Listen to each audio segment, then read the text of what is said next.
గజల్ శ్రీనివాస్ అమ్మ మీద బాగా పాడతాడు గజలని. నన్ను వచ్చి అడిగారు, నాన్న మీద ఎప్పుడు మీరు గజల్ పాడరేంటండి అని. అప్పుడు నాన్న మీద ఓ గజల్ రాయించా. ఇవాళ నేను ఈ పాడే ఈ నాన్న మీద గజల్ ఇక్కడున్న ప్రతి బిడ్డ నాన్నకి పాదాలకి నేనిచ్చే అంకితం చేసే గజల్ ఈనాటి ఈ గానం. డాక్టర్ రెంటాల వెంకటేశ్వర గారు రాసిన గజల్ ఇది. చెట్టుకేమో విత్తుకు రుణమున్నది తెలియలేదు,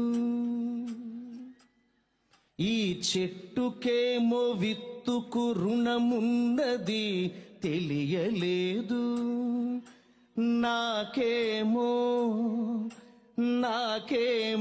నాన్న విలువ ఎంతన్నది తెలియలేదు. ఇప్పటికీ తెలియలేదు నాకు. నాన్న నాకు చొక్కా తొడగడమే తెలిసింది గాని, నాన్న చొక్కా తొడుగుతుంటే చొక్కా తొడుగుతున్నాళ్లే అనుకున్నాను చిన్నప్పుడు నేను. కానీ నాన్న మనసులో ఏముందో తెలుసా? నాన్న నాకు చొక్కా తొడగడమే తెలిసింది గాని, కనిపించని కవచం ఒకటి కడుతున్నది తెలియలేదు. చెట్టుకేమో విత్తుకు రుణమున్నది తెలియలేదు. ఈ చరణాన్ని వినండి.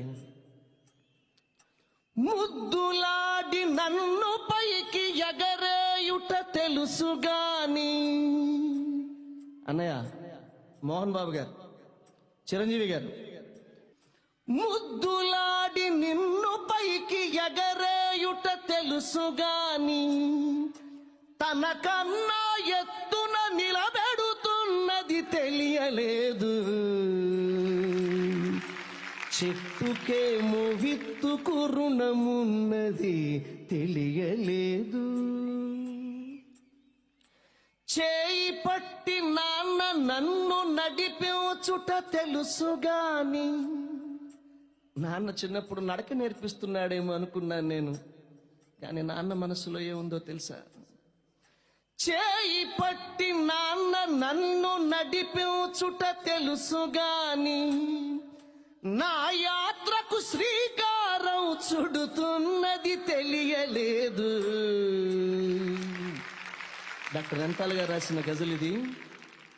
ఏమి తండ్రి రెంటాల కన్నీళ్లను కూడా దాచి,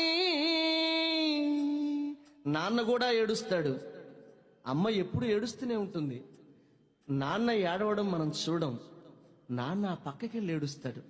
ఏడుస్తున్నప్పుడు కన్నీళ్లు కిందకి రాల్చడట, కన్నీళ్లని కళ్ళల్లో దాచుకుంటాడట.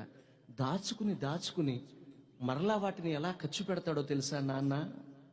ఏమి తండ్రి రెంటాల కన్నీళ్లను కూడా దాచి, నాకై చెమటగా ఖర్చు పెడుతున్నది తెలియలేదు. చెట్టుకేమో విత్తుకు రుణమున్నది తెలియలేదు. చిరంజీవి గారు, ఇవాళ వీళ్ళు కొట్టే చప్పట్లు మీవి కావు, మీ అమ్మా నాన్నవి. రేపు చరణ్ కోసం కొట్టే చప్పట్లన్నీ మీవే.